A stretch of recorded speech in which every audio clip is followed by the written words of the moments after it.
I'm good, Todd. How are you? We're doing great, man. I just wanted to visit with you and talk a little bit about just some of the things I've been reading over the past few days when it comes to home sales. I read this morning that like 60% of the people that bought homes last year never even saw the property. That's pretty common? Is that a high number? Is that what you expected? It is. It's very high. I'll be honest. We're doing lot of FaceTime, a lot of FaceTime showings, man. We're going in the house, FaceTime prospective buyers.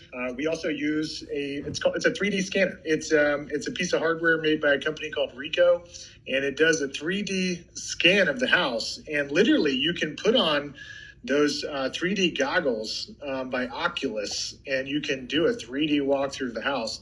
So it's I'm surprised that it's that high, but I'm not surprised it's way up. Yeah, it's interesting. And then the median price of a home across the country it's up like 11% compared to a year ago. We haven't seen those kind of numbers in decades. Yeah, I mean, the markets, I don't think the market's ever been this hot before. We haven't seen this many consecutive years of appreciation. And I mean, I think I bet when we look back years from now, this will be known as one of the hottest decades of real estate in the history of the United States. And with that in mind, do you think we'll look back and say, well, what did you do to take advantage of the situation? You know what I mean? Yep. And I know a lot of people are thinking that because they have a tremendous amount of equity that they want to, really capitalize on and seize. But then all of a sudden you become a buyer and you're back in the hole again in that situation. And I've heard all kinds of deals out there like sell your home and then rent it back for a year, 6 months, that kind of thing. Yep. I've even heard of some people staying in the home for 3-6 months rent free in some cases. Have you seen those kind of deals? Yeah, we're negotiating lots of deals like that. That's amazing. I mean, that's a real opportunity because that right there, if you could stay in your house 6 months rent free, that's cash. That's like equity itself. That's right. Yeah, that's like money in the bank. Now, to get one of those kind of deals, walk us through some of those issues because those are the kind of things that you're good at. You specialize in those, especially those new tricks that are in this market today. No inspection, stuff like that. Walk us through some of those processes and some of those concerns that you might have. Yeah, so I mean, basically, the three biggest challenges or the three biggest market challenges right now is number one, the appraisal, getting the appraisal to come at the agreed upon price between the buyer and the seller. And so, one of the ways you can, forego that problem is by requiring an appraisal waiver, meaning the buyer has to come up with cash to cover the difference between, what the bank appraisal comes in at and what you agreed to pay with the seller. So that's challenge number one, and that's how you mitigate that. Challenge number two is the option period. This is the buyer's unrestricted right to terminate the contract.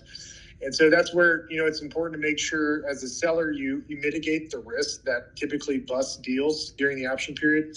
And then the third market challenge is the financing contingency in the contract. Basically, the buyer's got to be able to, secure financing. And sometimes that may not be related to the appraisal. It could be related to their income.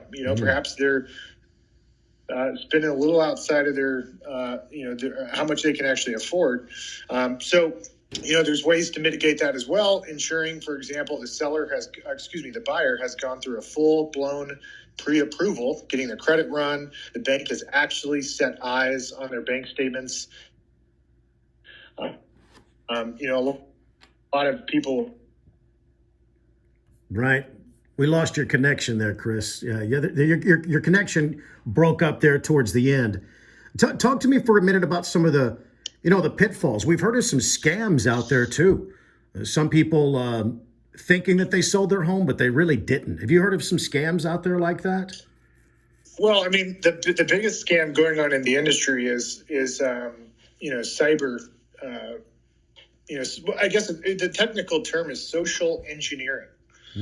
Social engineering. So they think they sold their house, or they thought they bought a house and the money gets wired to an account in China or Russia. And there's no actual transfer of ownership. That should be a good red flag right there in the first place, right? Yeah, I mean, these are all the reasons why you need to work with the market expert, that knows how to navigate the market challenges, knows does to make sure your money's not going to get wired to China or Russia, for that Right, matter. right.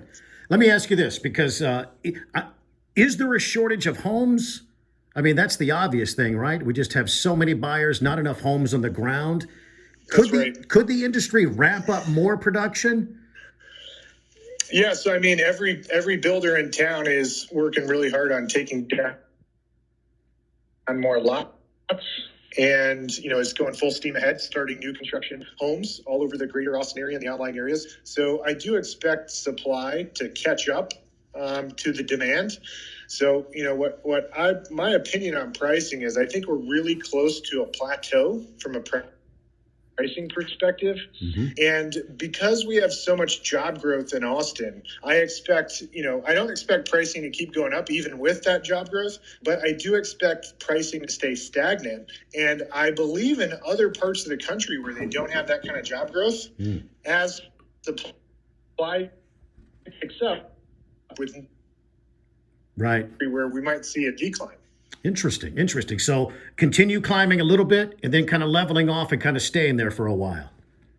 That's my prediction here in the state of Texas. Yeah. I think other states will see a little bit of a decline. There's no doubt interest rates are going to start going back up, which will put downward pressure on home prices. Yeah, absolutely.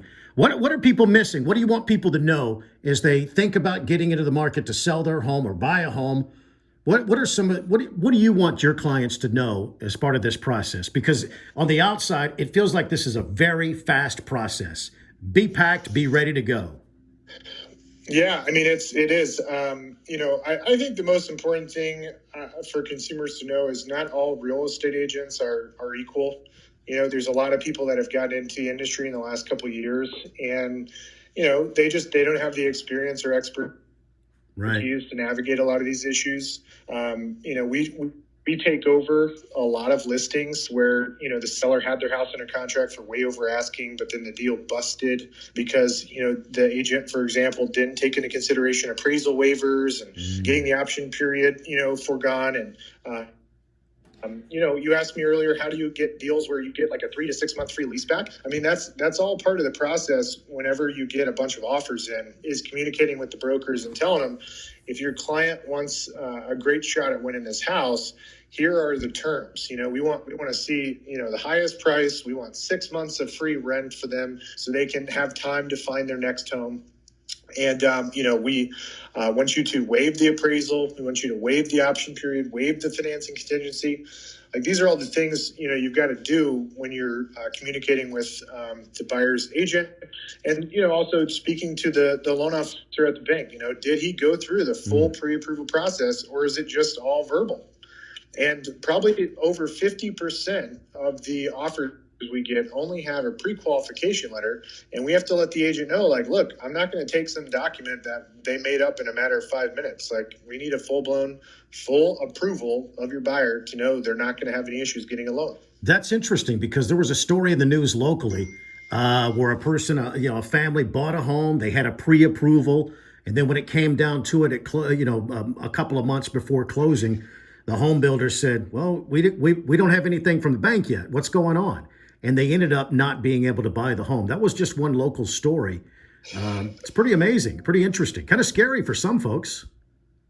Well, I mean, that may be a case where the buyer, they didn't have a pre-approval. They had a pre-qualification letter. They thought they had they thought they didn't. It was all based off verbal discussion over the phone. And, the banks, the way the banks calculate what's called your debt to income ratio, might surprise some people. And so, you might not be communicating all the details over the phone. So you got to get your bank statements, your tax returns. You got to get that sent to the bank and get a full-blown pre-approval if you want to increase your odds of success. Very good. Chris, hey, thank you, man. Appreciate you. Yeah. Hey, thanks for having me on. Absolutely.